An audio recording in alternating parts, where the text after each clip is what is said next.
أعوذ بالله من الشيطان الرجيم. بسم الله الرحمن الرحيم.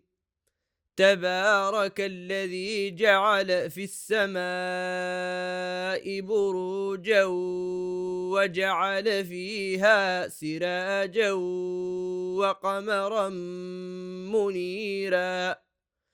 وهو الذي جعل الليل والنهار خلفة لمن أراد أن يذكر أو أراد شكورا وعباد الرحمن الذين يمشون على الأرض هونا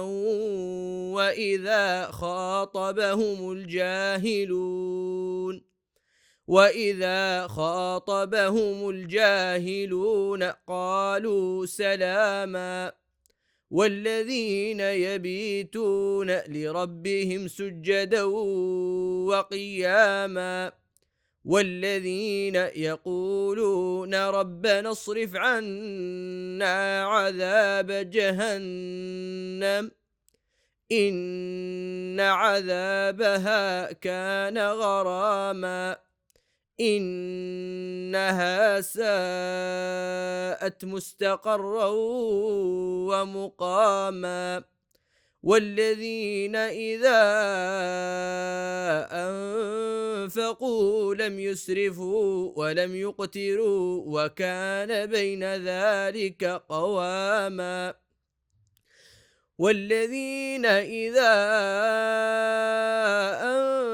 أنفقوا لم يسرفوا ولم يقتروا وكان بين ذلك قواما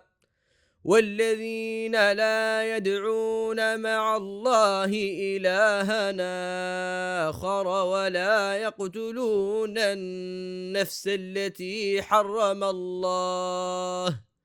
ولا يقتلون النفس التي حرم الله إلا بالحق ولا يزنون